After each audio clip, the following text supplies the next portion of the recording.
Opa, tudo bom?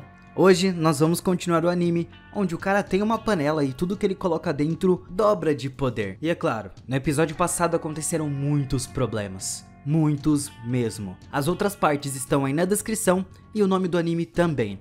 A história continua enquanto um sistema de transporte é ativado e o líder do setor instrui todos os discípulos a não retornarem sem a vitória. De volta à montanha, o líder do clã Lucian se pergunta por que o Hwang não voltou e duvida que ele tenha sido derrotado. Naquele momento, o seu ritual para iniciar a ordem reserva do espírito é interrompido quando a sua caverna começa a desmoronar do lado de fora. O líder ficou chocado quando uma frota de navios de guerra voadores chegou. Ele fica horrorizado quando percebe que eles foram expostos. As forças do setor espiritual começam o seu ataque. A base do clã Lucian e seu líder faz o possível para segurar eles, mas eles não têm chance alguma e todo o clã Lucian é instantaneamente esmagado pela poderosa força do exército do setor espiritual. Eles são informados que a Fei ainda não foi encontrada, então agora eles eram a principal prioridade de todos. Perto do monumento, a Fei é encontrada por dois estranhos e eles estavam curando ela o suficiente para ela acordar. O seu primeiro pensamento é ir ajudar os seus amigos. Ela não estava conseguindo muito bem, mas ela se esforça para fazer isso. E os dois caras se oferecem para ir com ela, mas ela os ignora completamente, porque ela só consegue pensar em como Bai sacrificou tudo por ela. Ela deixa os dois para trás, já que eles não são capazes de entrar na montanha. Na floresta, os membros do setor espiritual encontram os restos de uma das batalhas do Bai e conseguem ver que ele lutou com vários membros do clã que tinham no mínimo o nível 7 de condensação chave. O Lee revelou como nem mesmo os discípulos escolhidos teriam conseguido escapar ilesos daquilo. Eles só podem imaginar a dor horrível que o Bai deve ter passado. Então, uma pista foi encontrada. O Lee chega para ver e era um pedaço da roupa do Bai que foi encontrada em uma poça de sangue. O Lee tem uma breve lembrança de quando ele deu as roupas para ele. E ele afirma que, embora o Bai seja um menino muito travesso de vez em quando, ele tem um talento muito grande. O Lee acredita que o Bai poderia ter se tornado um grande cultivador. Eles descobrem uma lâmina Arc que revela que ele lutou contra um cultivador de nível 9. E a pessoa deve ter usado um movimento letal executado com toda a sua força. O Lee fica sabendo que seria impossível pro Bai sobreviver a isso, e ele lamenta ter chegado tarde demais. Nesse momento a Fei chega e explica que, enquanto o cadáver do Bai não foi encontrado, ele ainda deve estar vivo. No entanto, ela desiste quando o homem mostra a ela o pedaço de roupa ensanguentada, mas ela ainda se recusa a acreditar que ele morreu. Ela chama pelo nome dele. O Lee simplesmente instrui os outros discípulos a continuar a busca. No setor do espírito, o líder do setor do fluxo espiritual, que se chama Yuan, é informado de que uma busca por vestígios da vida foi conduzida, mas nesse mundo não há o menor sinal de vida do Bai. O Yuan aponta como é raro encontrar alguém tão leal e justo que também é poderoso e destemido. Se a rebelião da Lucian tivesse sido um sucesso naquele dia, o reino espiritual estaria em grande perigo. O Bai conseguiu ganhar tempo suficiente para que uma mensagem fosse enviada e esse perigo com consequências terríveis demais foi evitado. O setor nunca esquecerá que ele sacrificou a sua vida por uma causa justa e eles planejam honrar ele. Algum tempo depois, um memorial é realizado para lamentar ao Bai. Todos choram pela sua morte, mas o Zhang lembra aos membros da Cozinha de Fogo que eles não devem chorar. Um discurso em homenagem ao Bai é feito e os líderes destacam o quão bom ele era. Ele usou a sua vida para espalhar bem e eliminar o mal. Eventualmente ele sacrificou a sua vida para salvar o setor espiritual. A Mai estava completamente fora de si e implora que seja devolvida sua visão. Isso de fato foi aceito. Como discípulo, em nome do ser aperfeiçoado Linglou, foi dado ao Bai o título de discípulo honrado. Apenas o 10º em milhares de anos de toda a história do setor espiritual. Todos abaixam as suas cabeças para lamentar a sua morte. O Lee se pergunta o que teria acontecido se ele nunca tivesse trazido o Bai para o reino espiritual, ou se ele tivesse prestado mais atenção a ele. Os outros membros da equipe do Bai estavam sendo promovidos para o setor interno. A Fei se pergunta se ela pode ser retirada, e o ancião fica chocado, já que ninguém jamais rejeitou uma promoção do setor interno. A multidão estava certo que ela enlouqueceu. O Yuan estava curioso para saber por que ela poderia recusar a recompensa como essa. E ela explicou que é porque ela tem outro pedido. Ela pede para ficar na cidade. O Yuan aponta que a cidade fica na fronteira do território Lucian. Lá é uma terra desolada e perigosa que ninguém estava disposto a ir. A Feira explica que ela acredita que o Bai ainda estava vivo e quer ficar lá para esperar por ele. O Yuan honra isso e ela fica mais tempo na cerimônia do que todos. Ela se pergunta por que ela iria para um lugar tão perigoso, mas a Fei sente que deveria, já que o Bai destruiu seu intenso desejo de sobreviver apenas para salvar ela. Ela percebe que não será capaz de pagar a ele nessa vida, mas não importa quanto tempo ela tenha que esperar, ela vai ficar pronta para esse momento. Em outro local, nós vemos que o Bai tinha um sonho de ser um herói do setor espiritual, e surpreendentemente, ele acorda completamente curado. Ele começa a se perguntar se ele morreu e estava no submundo. O Bai aponta como ele tentou evitar a morte toda a sua vida, e nessa hora, um homem se revela. Ele é o guardião da tumba, e o Bai pede que ele tenha misericórdia, já que ele é apenas um fantasma passando por ali. O Bai nesse momento fica extremamente feliz ao saber que ele ainda estava vivo. Ele imediatamente pensa na segurança dos seus dois amigos e tenta encontrar eles, mas é parado por uma barreira. O homem explica que é uma barreira antiga, e embora o Bai tenha treinado e usado um método de poder externo, ele não vai ser capaz de passar. O homem sabe sobre o treinamento do Bai e ele explica que, se não fosse pelo poder eterno fluindo pelo corpo do Bai, ele teria se tornado um fantasma errante solitário. O homem dá uma pílula pro Bai que o ajuda a recuperar a sua força espiritual, e o homem explica que retornará em 15 dias. O Bai percebe como o homem quer ajudar ele a recuperar as suas forças, mas não o deixa sair da caverna. Isso faz ele pensar se o homem estava tentando engordar ele para comer depois. Mas o Bai coloca sua cabeça no lugar e ele se lembra que ele precisa encontrar seus amigos. Ele decide aumentar o nível da pílula que ele ganhou. Ele faz isso com a intenção de obter uma pele bronze. O treinamento é mais cansativo do que nunca porque o Bai deve se lembrar de suportar toda aquela dor. Ele percebe que refinar a pílula funcionou perfeitamente. Ele finalmente consegue alcançar a pele bronze. Ele estava sendo dominado por ela. Ele sai da caverna e percebe que ele subiu de nível mais uma vez, alcançando a pele de prata. O homem estava lá esperando por ele do lado de fora e fica surpreso ao ver que o Bai obteve muitos avanços em pouquíssimo tempo. O Bai na hora pede desculpas por suspeitar tanto do homem e agora percebe que ele estava simplesmente ajudando ele a fazer uma descoberta no método de treinamento de poder eterno. O homem explica que, embora possa ser um destino tendencioso, alcançar o poder eterno é extremamente difícil e cansativo. Aqueles que dominam os 2 volumes escritos nas escrituras podem romper as algemas e selos, além de resolver o enigma da vida e do eterno. O homem diz ao Bai para não contar a ninguém sobre ele e deixar para trás o 2º volume perdido do poder eterno, e ele some. A mensagem final do homem revela que o clã Lucian foi exterminado e que seus amigos não estão mais na montanha.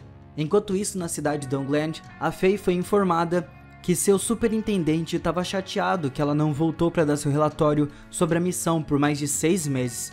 O mensageiro estava preocupado que seu corpo não aguente por mais tempo e teme o que o supervisor vai fazer a seguir.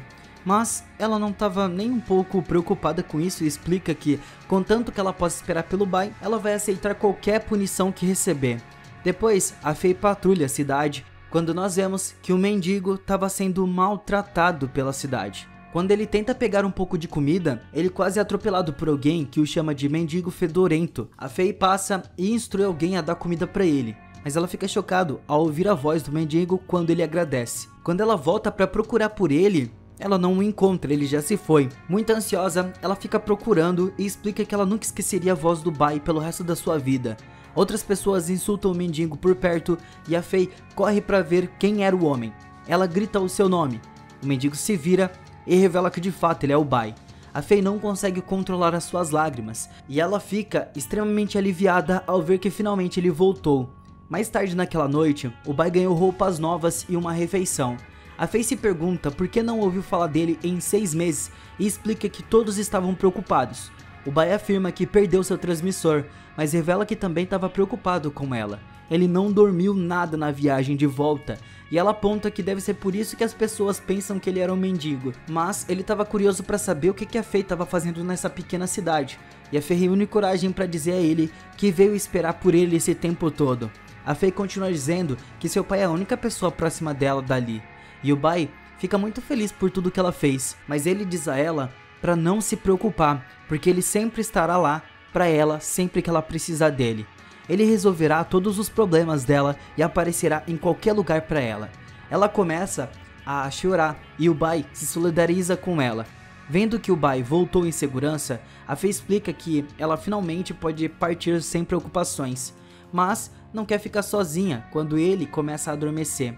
A Fei revela que ela deve se desculpar. Ela explica que toda sua existência nesse mundo é falsa e apenas a pessoa na frente dela é genuína. Na manhã seguinte, o Bai acorda pensando que o beijo que ela deu nele tinha sido um sonho, mas agora a Fei foi embora. Então, assumindo que ela voltou ao setor do espírito, nós vemos que lá o Bai estava sendo tratado como um herói e um evento especial é realizado para comemorar a morte do herói. É explicado que o setor espiritual nunca esquecerá dele e uma estátua em sua homenagem foi feita. Só então, um navio voador bate na estátua e todos ficam muito chocados ao ver que foi o próprio Bai que fez isso. Depois disso, todos ficam muito aliviados ao ver que o Bai ainda estava vivo. Mas alguns questionam como ele poderia ter sobrevivido a uma situação tão terrível. Os seus amigos próximos, fora do templo, se perguntam por que os chefes estavam mantendo ele lá dentro por tanto tempo. O Bai termina de explicar o que aconteceu na montanha, enquanto os chefes observam como as suas roupas estavam rasgadas e determinam que ele deve ter passado por grandes dificuldades. Ao se desculpar por não poder salvar o Feng, nessa hora ele pensa em como ele estava feliz por guardar as suas roupas rasgadas para que todos saibam o quanto ele sofreu. O Yuan explica que o pessoal foi promovido para o setor interno e ele também. Ele é o 10º discípulo honrado. O Bai fica surpreso ao saber que os outros discípulos honrados são todos indivíduos distintos, mas todos já faleceram. O Yuan também revela que ele representou seu falecido mestre, o seu perfeito Lenglou, e aceitando o Bai como seu discípulo. Só que o Bai não estava muito interessado em tudo isso, e só estava animado para ver qual recompensa ele receberia. Então é explicado a ele que ele já recebeu a maior recompensa, que é a capacidade de prestar homenagem ao mestre. O Bai não fica satisfeito com isso e lembra a todos o que ele fez pelo setor. Ele também jura derramar seu sangue pelo setor de novo e terá o prazer de dar a sua vida para proteger tudo. Ele pede desculpas ao Li por deixar ele preocupado e o Li afirma dramaticamente que gostaria de dar ao Bai algum equipamento para proteção, mas ele é apenas um especialista em refinar elixires. O Bai seguiu junto com o Li e dramaticamente diz que estava tudo bem, ele não quer nada e apenas busca o caminho correto. O Yuan pode ver o que eles estavam fazendo e decide dar um escudo divino a ele. Ele tem a alma imortal fundido dentro e pode resistir a ataques de cultivadores do estabelecimento da fundação. O Bai também recebe a espada dourada do corvo, que tem os corvos dourados divinos selados dentro dela. Ela pode se ajustar ao nível de cultivo do usuário e até mesmo permitir o voo.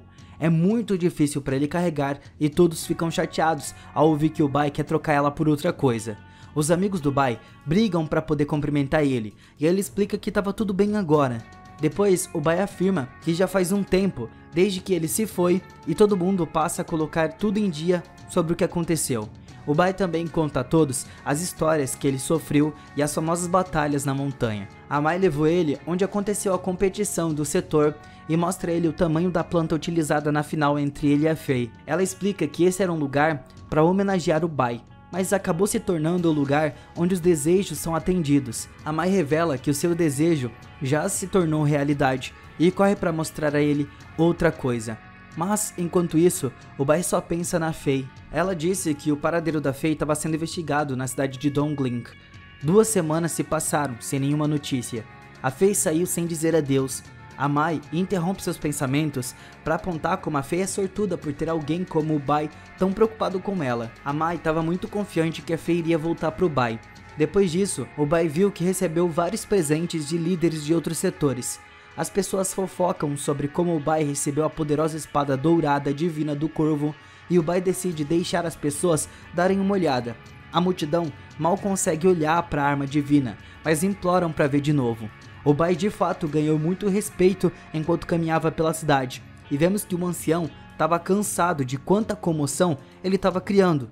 O chefe explica que ele não os alcançará ali em cima, mas descobre que estava errado quando o Bai passa rapidão por eles. Nós vemos que a reputação do Bai muda quando isso começa a irritar as pessoas de tanta fofoca. Em outro local, o Bai estava vendo os peixes e o Bao estava explicando algumas coisas.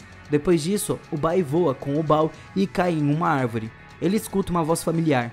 Era o Shen. Ele estava desejando em voz alta que ele teria eliminado o Bai se tivesse a chance. Ele promete que vai fazer isso no futuro. Então o Bai se revela para dizer que o Shen deve respeitar os mais velhos e afirma que jovens como ele são o futuro do setor espiritual. O Bai afirma que ele deve aprender com as ações do seu irmão caído. O Shen tenta correr, mas o Bai explica que na verdade gostaria de ter uma longa conversa com ele. Mas o Shen teme que ele pode estar tramando algo. Na hora, ele grita que seu novo mestre é o Tianyu. O Bai não tem ideia de quem é. Então, o Shen explica que ele é o escolhido, mas o Bai planeja ensinar uma lição ao Shen por falar com ele tão casualmente assim. Mas o Tianyu chega para deter ele e diz ao Bai que ser um discípulo honrado é uma piada. O Bai não estava muito feliz com isso, mas fica chocado quando o Tianyu demonstra seu poder. O Tianyu explica que ele se recusa a deixar afetar a sua preparação para entrar no estabelecimento da fundação. Ele se afasta e o Bai fica morrendo de raiva. Logo tem a próxima parte.